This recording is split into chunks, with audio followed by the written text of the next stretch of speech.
Hello students, welcome back to physics with Shubham sir. आज हम dual nature of radiation and matter chapter में second lecture लेके आए हैं। इसके पहले का जो लेक्चर है उसमें हमने डिटेल में फोटॉन्स का इंट्रोडक्शन किया है और फोटॉन्स की प्रॉपर्टीज़ पढ़ी है। तो उस लेक्चर का लिंक तुमको डिस्क्रिप्शन में मिल जाएगा, डिस्क्रिप्शन से देख लो, लिंक पे क्लिक करके फोटॉन्स की सारी प्रॉपर्टीज़ देख लो। एंड स्पेशली लास्ट के दो प्रॉपर्टीज़ जो बताए हैं वो बहुत इंपॉर्टेंट है, एनर्जी से रिलेटेड और इंटेंसिटी से रिलेटेड। ठीक है, उसके बाद आज हम इस लेक्चर में स्पेसिफिकली हम बात करेंगे फोटो इलेक्ट्रिक इफेक्ट और उसके इक्वेशन पे। ये इस चैप्टर का सबसे इम्पॉर्टेंट पार्ट होता है, पूरा चैप्टर इसी के अराउंड रिवॉल्व करेगा। तो आज हम स्टार्ट करने जा रहे हैं about photo electric effect and it's equation. जिसको थोड़ा बहुत फोटो इलेक्ट्रिक इफेक्ट का हिस्ट्री नहीं पता है, मैं पहले ही हिंट दे देता हूँ या बता देता हूँ।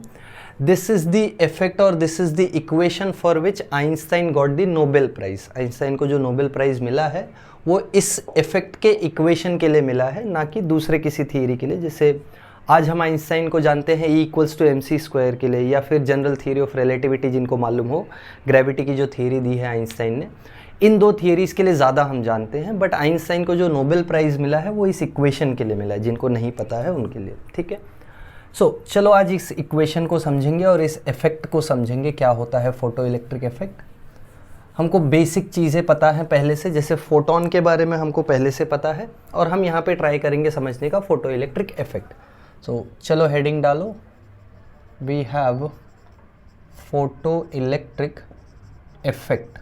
ठीक है, बड़ा सिंपल सा इफेक्ट होता है।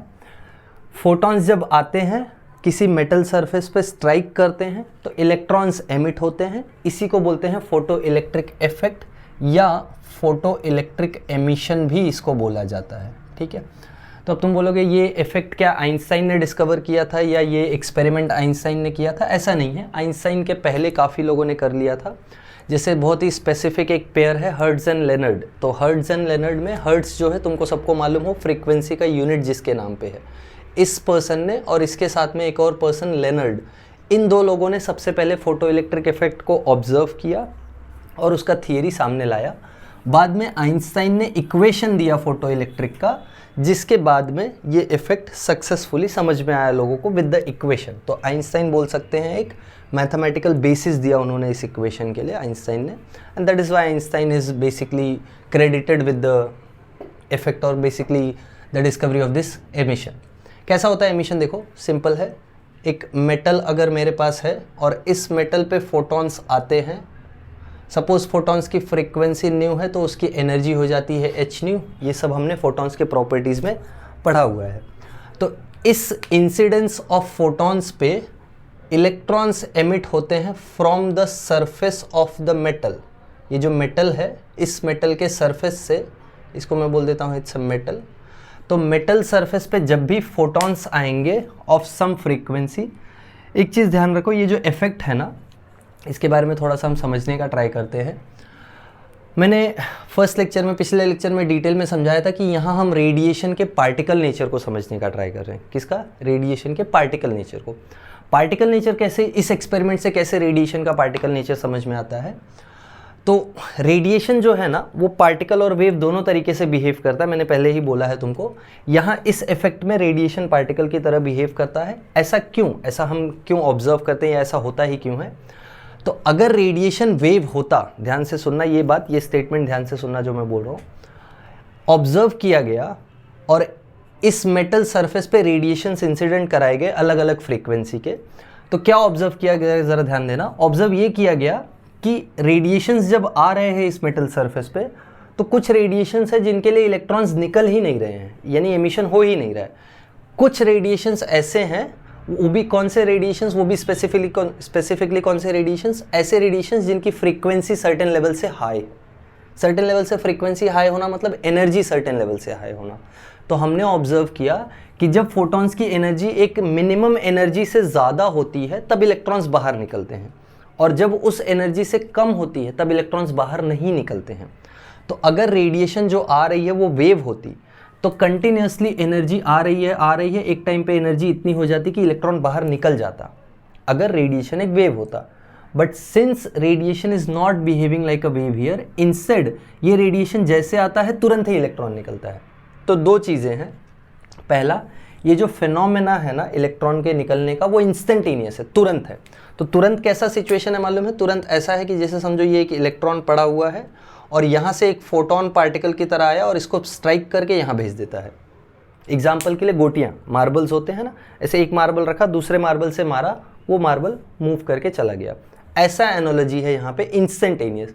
वेराज अगर वेव होता तो वेव इसको धीरे धीरे धीरे धीरे इतना एनर्जी दे देता कि ये मूव कर जाता, बट ये प्रोसेस धीरे धीरे ना होके इंस्टेंटेनियस हुआ। ये जो इंस्टेंटेनिटी ऑफ द प्रोसेस है, ये एक एविडेंस है कि फोटोन जो आ रहा है वो एक पार्टिकल के फॉर्म में आ रहा है, ना कि एक वेव के फॉर्म में। अगर वेव होता तो एनर्जी धीरे धीरे धीरे धीरे इलेक्ट्रॉन को मिलती और एक टाइम के बाद इलेक्ट्रॉन निकलता।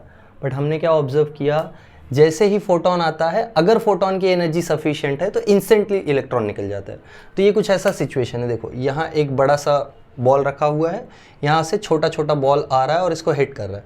जब ये बॉल इसको हिट करता है, ये छोटे छोटे बॉल्स क्या हैं? These are photons. और ये बड़ा बॉल क्या है? इलेक्ट्रॉन। तो जब ये छोटे छोटे बॉल्स आके स्ट्राइक कर रहे हैं, तो अगर इनकी एनर्जी सफिशिएंट होगी तो ये इसको मूव करा पाएंगे। तो हम देखते हैं कि जब एनर्जी कम होती है इन फोटॉन्स की तो इलेक्ट्रॉन बाहर नहीं आता है, जब एनर्जी बढ़ाते जाते हैं फोटॉन्स की तो इलेक्ट्रॉन बाहर आने लगता है।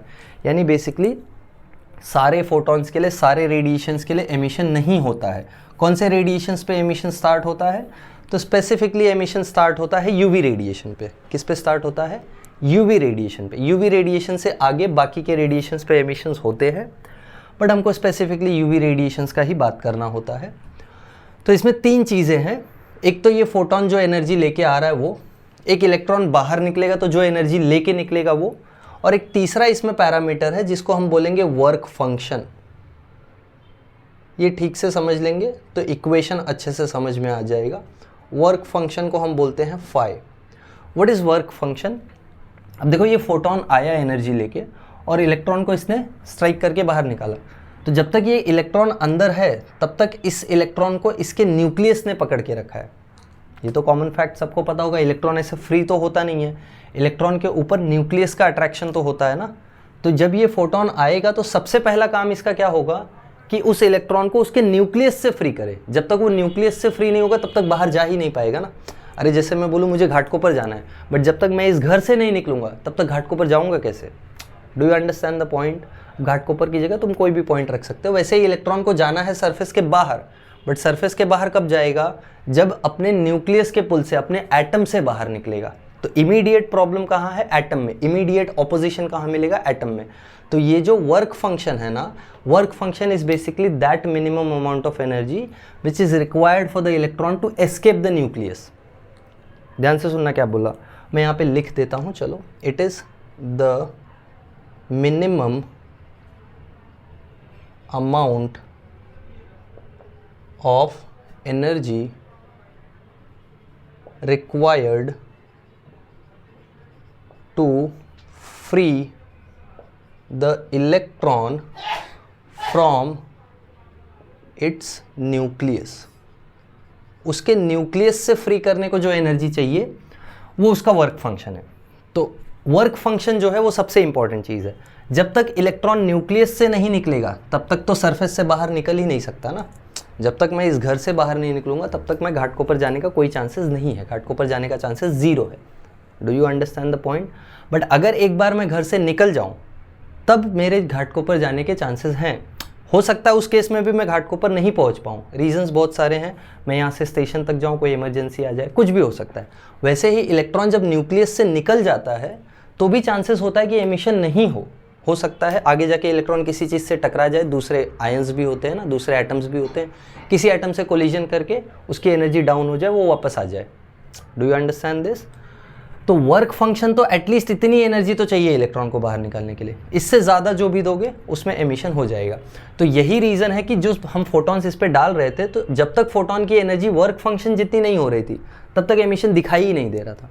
जैसे ही फोटॉन की एनर्जी वर्क फंक्शन पहुँचती है तब एमिशन स्टार्ट होता है, यानी इक्का दुक्का इलेक्ट्रॉन्स बाहर निकलते हैं।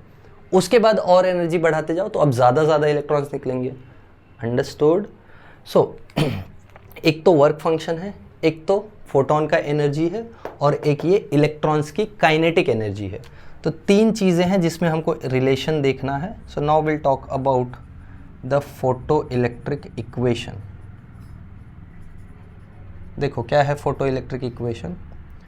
फोटो इलेक्ट्रिक इक्वेशन बोलता है that the maximum kinetic energy which is के मैक्स। के मैक्स को ज़रा ठीक से हम समझेंगे।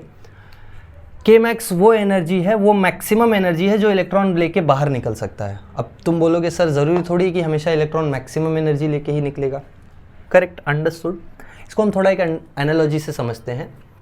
समझो जैसे मैं मेरे घर का एक अकेला लड़का हूँ जिसको मम्मी ने भेजा सामान लाने के लिए, ठीक है। अकेला लड़का मतलब समझ लो मैं घर का लड़का हूँ, अकेला लड़का नहीं। I have 2 other brothers, so I have 2 brothers. Let's consider I am a son of my household and my mom sent me to get something. मेरी मम्मी ने मुझे भेजा कुछ सामान लाने के लिए, ठीक है। मेरी मम्मी ने मुझे दिए 100 रुपये। 100 रुपये क्या है? जो एनर्जी मुझे मिली है, ये फोटॉन्स की एनर्जी, यानी 100 रुपये आए। अंडरस्टूड। अब मैं गया सामान लेने, जो सामान मुझे ख़रीदना था, जिसके लिए मम्मी ने मुझे भेजा था, let's say that cost 50 rupees. उसका प्राइस कितना है? 50 रुपीज़। तो 50 रुपीज़ तो फिक्स खर्चा है ना, बोलो हाँ या ना। तो ये फोटोन एनर्जी लेके आया 100। अगर 50 का वर्क फंक्शन है तो 100 में से 50 तो फिक्स है कि खर्च ही हो जाएगा। Do you understand? अब मैं गया सामान लेने, मैंने 50 रुपीज़ का सामान लिया, बचे कितने? बोलो 50। तो वैसे ही इलेक्ट्रॉन के पास एनर्जी आई 100 की, उसमें से 50 खर्च हो गए न्यूक्लियस से निकलने में, अब बची है 50 की एनर्जी। ध्यान से समझना अभी इसके आगे का सिचुएशन। अब मेरे ऊपर है कि मैं उसमें से कितने रुपए बचा के ला सकता हूँ। सपोज़ मैं रास्ते में आ रहा था, मेरे पास 50 रुपीज़ थे, मुझे कोई सामान दिख गया, लेट्स से 20 रुपीज़ का कुछ सामान दिखा, तो मैंने 20 रुपीज़ का सामान ले लिया। दैट इज़ मनी वेस्टेड या अमाउंट वेस्टेड या एनर्जी वेस्टेड। वो कहाँ गई है? वो नॉन एसेंशियल में गई है। जैसे इलेक्ट्रॉन को न्यूक्लियस से निकलने के लिए 50 चाहिए, बचा हुआ 50 में से कुछ वो खर्च कर दे रहा है। कहाँ खर्च कर रहा है? जैसे मैंने खर्च किया किसी दूसरे चीज़ को खरीदने में, वैसे इलेक्ट्रॉन खर्च करेगा कोलिजन्स में। इलेक्ट्रॉन किस में खर्च करेगा? कोलिजन्स में। जैसे इलेक्ट्रॉन यहाँ से समझो न्यूक्लियस से तो फ्री हो गया, बट रास्ते में मल्टीपल एटम्स है जिनके थ्रू से उसको गुजरना है। तो जब वो गुजरता है तो कोलिजन्स में एनर्जी क्या होती है? लॉस होती है। एक केस ऐसा भी पॉसिबल होगा कि जिसमें मैं 50 रुपीज़ का सामान खरीदूँ और पूरा 50 रुपीज़ बचा के लेके आऊँ। वो कौन सा केस होगा? मैक्सिमम वाला केस होगा। वही मैं यहाँ पे बात कर रहा हूँ कि इलेक्ट्रॉन को 100 की एनर्जी आई, 50 उसने न्यूक्लियस से निकलने में लगा दी, जो कंपलसरी लगेगा, उससे बचने का कोई ऑप्शन नहीं है। बट बचा हुआ 50 पूरा अगर लेके बाहर निकल जाए, यानी कोई भी कोलिजन ना करे, ध्यान से सुनना, कोई भी कोलिजन ना करे, उस केस का जो एनर्जी है वो फोटो इलेक्ट्रिक इक्वेशन से मिलता है। Understood? So we will take one example. I hope ये तुमको एग्जाम्पल समझ में आया होगा। अच्छा, एक और चीज़ में, एक और केस में प्रेडिक्ट कर सकता हूँ। जैसे 50 रुपीज़ का मैंने सामान ले लिया, बाकी जो 50 रुपीज़ का एसेंशियल सामान था वो लेने के बाद रास्ते में आते हुए मुझे कुछ दिखा, मैंने पूरा 50 रुपीज़ का शॉपिंग कर लिया अपने लिए। अब मैं वापस कितने लेके आया हूँ? 0। तो वैसे ही इलेक्ट्रॉन को जो बची हुई 50 की एनर्जी है, अगर वो पूरा कोलिजन में खर्च कर दे तो इलेक्ट्रॉन बाहर तो निकलेगा, बट कितने काइनेटिक एनर्जी से? 0 काइनेटिक एनर्जी से। तो ये 2 केसेस हैं जिनके बारे में मैं श्योर हो सकता हूँ कि बाहर निकलेगा तो मैक्सिमम कितना लेके निकलेगा। 100 दे के भेजा है मुझे सामान लेने, तो मम्मी श्योर हो सकती है कि मैक्सिमम कितना पैसा लेके आ सकता हूँ मैं, जो कि 50 है, और मिनिमम कितना पैसा लेके आ सकता हूँ मैं, जो कि 0 है। इन दोनों के बारे में हम श्योर हो सकते हैं। वैसे ही इलेक्ट्रॉन को भी जब फोटोन से एनर्जी मिलती है तो हम 2 केसेस में श्योर होते हैं, मैक्सिमम कितना लेके निकल सकता है और मिनिमम कितना लेके निकल सकता है। तुम सोचो उसके बीच में कितने पॉसिबल केसेस हैं। एक बार मैं 10 रुपये का शॉपिंग करके आऊँ तो 40 बचेंगे, एक बार मैं 15 रुपये का शॉपिंग करके आऊँ तो 35 बचेंगे, एक बार मैं 20 का शॉपिंग करके आऊँ तो 30 बचेंगे। ऐसे करके इनफाइनाइट केसेस हैं बिटवीन 0 एंड मैक्सिमम। अंडरस्टूड? तो वैसे ही कोई ऐसा इक्वेशन नहीं बनाया जा सकता जो सारी वैल्यूज़ दे दे। तो एक इक्वेशन पॉसिबल है जो मैक्सिमम वैल्यू देता है या मिनिमम वैल्यू देता है। Do you understand? जो कौन सी वैल्यू दे? मैक्सिमम वैल्यू और मिनिमम वैल्यू। तो मैक्सिमम वाले वैल्यू का जो इक्वेशन है वो हमको स्टडी करना है। आई होप तुमको सिचुएशन क्लियर हुआ है किस बारे में हम बात कर रहे हैं।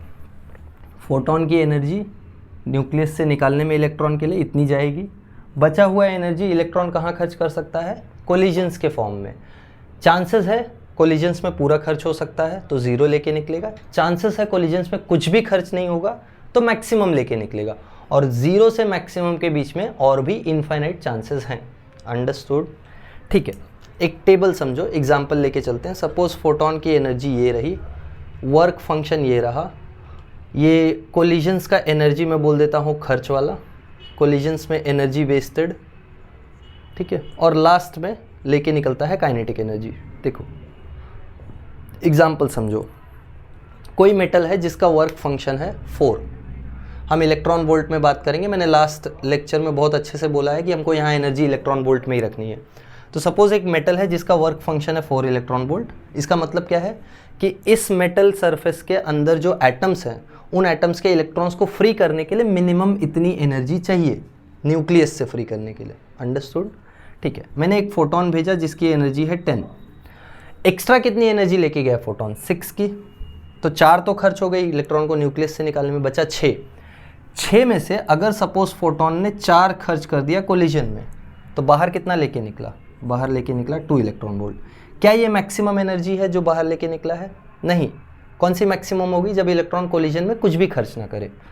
सपोज 10 इलेक्ट्रॉन वोल्ट लेके गया, 4 खर्च हो गया, कुछ भी कोलिजन में खर्च नहीं हुआ, तो कितना बाहर लेके आएगा? 6 इलेक्ट्रॉन वोल्ट। क्या मैं बोल सकता हूँ ये मैक्सिमम है? हाँ मैं बोल सकता हूँ। गुड। फिर से 10 इलेक्ट्रॉन वोल्ट का फोटोन आया, 4 इलेक्ट्रॉन वोल्ट गया न्यूक्लियस से निकालने में, पूरा 6 इलेक्ट्रॉन वोल्ट खर्च हो गया कोलिजन में, तो बाहर निकला 0 से। ये क्या मैं बोल सकता हूँ मिनिमम है? करेक्ट। आगे केस देखो, 10 इलेक्ट्रॉन वोल्ट की एनर्जी लेके आया, 4 इलेक्ट्रॉन वोल्ट तो चला जाएगा न्यूक्लियस से निकलने में ही।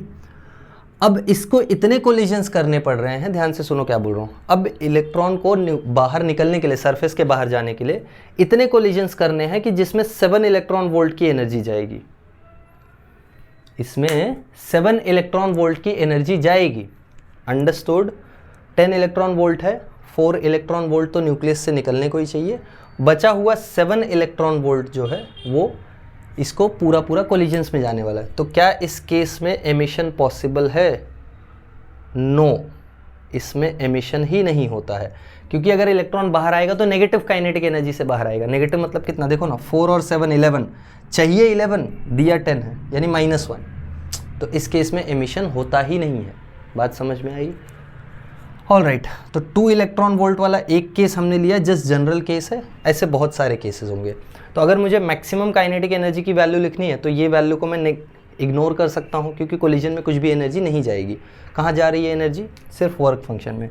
तो क्या मैं लिख सकता हूँ मैक्सिमम काइनेटिक एनर्जी हो जाएगी फोटोन की एनर्जी माइनस वर्क फंक्शन? बोलो हाँ या ना, समझ में आया? यस और नो? मैक्सिमम काइनेटिक एनर्जी ये हो जाएगी फोटोन की एनर्जी माइनस वर्क फंक्शन, क्योंकि यही 2 जगह पे खर्च हो रहा है। फोटोन की एनर्जी जो भी आ रही है वो वर्क फंक्शन में खर्च हो रही है, और बचा हुआ पूरा कहाँ जा रहा है? काइनेटिक एनर्जी में। इस केस को हम बोलते हैं फोटो इलेक्ट्रिक इक्वेशन। ठीक है। इसका दूसरा भी फॉर्म होगा, इक्वेशन नंबर 2 बनेगा। हमने देखा था एनर्जी को हम hc/λ भी लिखते हैं, तो ये भी एक इक्वेशन है। k max is equals to hc/λ। This is equation number 2। समझा? बोलो हाँ या ना?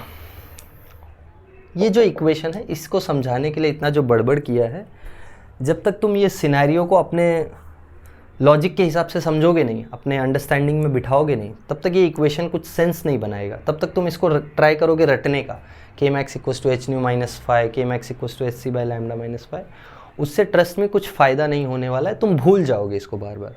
सो it's better that you create this framework, that you understand this framework कि चल क्या रहा है। इलेक्ट्रॉन को एनर्जी मिल रही है तो वो कहाँ खर्च हो रही है। ओके, ये टेबल सब लोग बना लेना पीछे जाके पॉज करके। ऑफ कोर्स अभी तो रफ कर दिया है। अभी ये जो काइनेटिक एनर्जी का इक्वेशन है ना k max का, इसमें देखो ज़रा सिचुएशन। अगर जो h न्यू है वो सिर्फ वर्क फंक्शन के इक्वल हो, ध्यान से सुनो, अगर जो फोटोन की एनर्जी है वो वर्क फंक्शन के इक्वल हो, तो इस टाइम पे एमिशन तो होगा, बट एनर्जी बचेगी क्या? काइनेटिक एनर्जी नहीं, 0। k max हो जाएगा 0। सो k max विल बी 0। इसको बोलते हैं कंडीशन ऑफ जस्ट एमिशन। सिर्फ एमिशन होता है, एमिशन के बाद इलेक्ट्रॉन के पास खुद की कोई एनर्जी नहीं बचती है, kinetic energy. This is the condition of just emission. तो तुमको कोई पूछे what is the condition for just emission, the condition is that energy of the photon must be equal to work function. अगर work function से ज़्यादा है तो emission होगा, अगर वर्क फंक्शन से कम है तो एमिशन नहीं होगा, समझा या नहीं। सिंपल एग्जांपल ले लो ना, मुझे मम्मी ने सामान लेने के लिए भेजा, सामान 50 रुपये का और मुझे दे के भेजा 40 रुपये, मेरे पास खुद के पैसे नहीं है। I was given 40 rupees and I have to buy something which cost ₹50। Will I be able to buy? क्या मैं खरीद पाऊँगा सामान? No, it is not possible. So similarly अगर फोटोन की एनर्जी जो है वो वर्क फंक्शन से भी कम है तो एमिशन का चांसेस है ही नहीं, no emission. So if h nu और h c by lambda is less than 5, इसको बोलते हैं नो एमिशन कंडीशन, समझा? आई होप समझ में आ रहा है। ओके तुम बोलोगे सर आप खुद से ही चिल्ला के खुद ही बोल दे रहे हैं, समझ में आ रहा है। Okay and condition for sure emission या guaranteed emission, if h nu और h c by lambda is greater than 5, तो यहाँ पे condition for emission.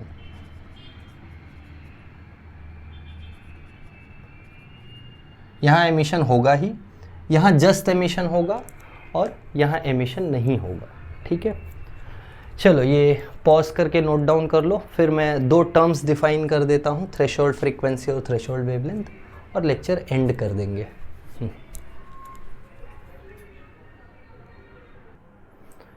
Okay so note down कर लिया होगा। ये 2 इक्वेशंस जो है ना, अभी 2 फॉर्म्स मिले हैं टोटल इस चैप्टर में। इस इक्वेशन के 8 फॉर्म्स आएंगे, ठीक है। तो मैं अभी पहले ही बता दे रहा हूँ, बाद में ये मत बोलो कि पढ़ाई जा रहा है, फॉर्म्स ही नहीं ख़त्म हो रहे। तो टोटल 8 फॉर्म्स है जिनको हमको पढ़ना है, अभी इसी लेक्चर में नहीं, धीरे धीरे 1 बाय 1। सो इसमें देखो हम कुछ समझेंगे। जैसे यहाँ हमको दिखाई पड़ रहा है कि जो एनर्जी ऑफ फोटोन है वो फ्रीक्वेंसी पे डिपेंडेंट है और डायरेक्टली डिपेंडेंट है, ये लास्ट लेक्चर में डिस्कस किया है। तो एक चीज़ समझो कि एमिशन का जो कंडीशन है जस्ट एमिशन का, वो ऐसा है कि H nu should be equal to 5, H nu should be equal to work function. तो अगर एच न्यू में से न्यू की वैल्यू एक पर्टिकुलर वैल्यू से कम है तो वो एनर्जी सफिशिएंट नहीं होगी। जैसे मैंने बोला ना, मुझे सामान लेना है 50 रुपीज़ का, तो मिनिमम 50 रुपीज़ तो चाहिए, अंडरस्टूड। तो फोटोन की एनर्जी मिनिमम उतनी तो होनी चाहिए। तो फोटोन की एनर्जी डिपेंडेंट है फ्रीक्वेंसी पे, तो फोटोन की फ्रीक्वेंसी मिनिमम उतनी तो होनी चाहिए जिसके लिए एनर्जी ऐसी हो जाए जो वर्क फंक्शन के इक्वल हो। तो इस फ्रीक्वेंसी को हम नाम देते हैं थ्रेशोल्ड फ्रीक्वेंसी। क्या नाम देते हैं? Threshold frequency. और थ्रेशोल्ड फ्रीक्वेंसी अगर हमको डिफाइन करना है, इसको हम न्यू नॉट से डिनोट करेंगे। So it is basically the minimum frequency of incident photon for which the emission just or may just start। यहाँ देखो एक वर्ड मैंने लिख दिया है मे, अप्रैल में वाला मे नहीं, बकरी वाला मे नहीं, मे मतलब शायद। इसका मतलब क्या है कि अगर इतनी फ्रीक्वेंसी दी गई है तो चांस है कि एमिशन हो जाएगा, बट गारंटी नहीं है। क्यों? अगर 4 इलेक्ट्रॉन वोल्ट का वर्क फंक्शन और 4 इलेक्ट्रॉन वोल्ट का फोटोन आया तो न्यूक्लियस से तो निकल जाएगा, बट इनकेस अगर रास्ते में कोई कोलिजन हो गया तो उसके पास कुछ भी एक्स्ट्रा एनर्जी नहीं है, पूरा खर्च हो गया न्यूक्लियस से निकलने में, तो कुछ भी एक्स्ट्रा एनर्जी का ज़रूरत पड़ेगा तो इलेक्ट्रॉन बाहर नहीं आएगा। तो इस केस में चांस होता है एमिशन का, गारंटी नहीं होती है। गारंटी के लिए इस एनर्जी को और बढ़ाना पड़ता है, अंडरस्टूड। सो इस केस में के मैक्स अपना क्या होता है? 0, क्योंकि जस्ट एमिशन होता है। So therefore H nu not must be equal to 5। समझा या नहीं? अरे energy of photon work function के जस्ट इक्वल होनी चाहिए, तब हम बोल सकते हैं कि फ्रीक्वेंसी क्या है? Threshold frequency. सो इसको अगर इक्वेशन 1 में सब्स्टिट्यूट किया तो के मैक्स का फॉर्मूला बनता है H new minus H nu not. Very very important form of the equation, इसको हम बोलेंगे इक्वेशन नंबर 3। ये थर्ड फॉर्म हो गया। तो ऐसा कोई हर फॉर्म डिराइव नहीं करना है, फटाफट आएंगे सारे फॉर्म्स। एक हम डिफाइन करेंगे थ्रेशोल्ड वेवलेंथ। तो देखो जैसे एनर्जी जो था फोटोन का वो डायरेक्टली डिपेंडेंट था फ्रीक्वेंसी पे, बट इन्वर्सली डिपेंडेंट होता है वेवलेंथ पे। यानी एनर्जी अगर मिनिमम चाहिए तो वेवलेंथ मैक्सिमम होनी चाहिए। क्या बोल दिया सर आपने? कल लिखा था ना एनर्जी इन्वर्सली, कल बोल रहा हूँ, लास्ट लेक्चर में लिखा था ना energy is inversely proportional to wavelength. इसका मतलब क्या है कि अगर एनर्जी मिनिमम कुछ चाहिए तो वेवलेंथ मैक्सिमम कुछ चाहिए, क्योंकि उसके बाद अगर वेवलेंथ में बढ़ाऊंगा तो एनर्जी कम होने लगेगी।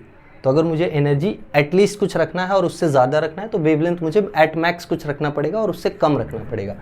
तो आई होप तुमको बात समझ में आ गई होगी। बोलोगे एक ही बार बार बार बड़बड़ कर रहे हैं सर। सो इस केस में क्या होता है, it is the maximum wavelength of incident photons for which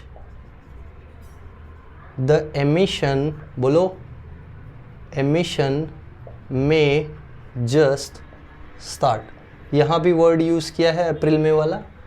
so emission में जस्ट स्टार्ट, सो एमिशन जस्ट स्टार्ट होगा तो के मैक्स की वैल्यू क्या हो जाएगी 0, और एनर्जी ऑफ फोटोन जिसको हम लिखेंगे hc बाई लैम्डा नॉट, ये इक्वल होगा वर्क फंक्शन के। इसको इक्वेशन नंबर 2 में डालेंगे तो हमको इक्वेशन मिलता है K max equals to hc by lambda minus hc by lambda not. ये आ गया तुम्हारे इक्वेशन का चौथा फॉर्म, इक्वेशन नंबर 4। तो आज इस लेक्चर में हमने टोटल 4 फॉर्म्स पढ़े फोटो इलेक्ट्रिक इक्वेशन के, जिसमें से पहला 2 फॉर्म तो लॉजिकल बेस्ड है कि क्या लॉजिक है, कितना एनर्जी आया, कितना एनर्जी खर्च हुआ कोलिजन में, कितना एनर्जी लेके बाहर निकला, जिसमें से हम बेस्ट केस सिनेरियो की बात कर रहे हैं कि मैक्सिमम एनर्जी लेके बाहर निकला। तो ये इक्वेशंस मिले। उसके बाद इस इक्वेशन में केसेस कंसिडर किए कि जिस केस में काइनेटिक एनर्जी जो है वो 0 है, यानी सिर्फ एमिशन हो रहा है, सिर्फ एमिशन हो रहा है, कोई एनर्जी नहीं है एक्स्ट्रा। तो उस केस में फ्रीक्वेंसी को थ्रेशोल्ड फ्रीक्वेंसी बोला और इक्वेशन आया फ्रीक्वेंसी के टर्म्स में। उसके बाद वेवलेंथ के टर्म्स में बात किया तो कोई ऐसी वेवलेंथ होगी जिसके लिए एनर्जी मिनिमम है, उसके बाद की वेवलेंथ के लिए एनर्जी और ज़्यादा होती जाएगी। तो ऐसा वेवलेंथ जिसके लिए एमिशन जस्ट स्टार्ट हो, काइनेटिक एनर्जी 0 हो, उसको हमने बोला थ्रेशोल्ड वेवलेंथ, और उसके टर्म्स में इक्वेशन आया इक्वेशन नंबर 4। ठीक है। So I hope photoelectric emission और फोटो इलेक्ट्रिक इक्वेशन में अब कोई डाउट नहीं आएगा तुमको। आज का लेक्चर बस हम यहीं पे एंड करेंगे। नेक्स्ट लेक्चर में हम इन इक्वेशंस को और एलैबोरेट फॉर्म में समझेंगे, जहाँ पे हम ग्राफ्स भी डिस्कस करेंगे। ठीक है। सो कुछ भी डाउट्स आता है ऑफ कोर्स पॉज करके नोट डाउन कर लेना। कुछ भी डाउट आता है तो feel free to post it in the comments and I will be happy to solve it. So I will see you all in the next video. Bye everyone, have a good day.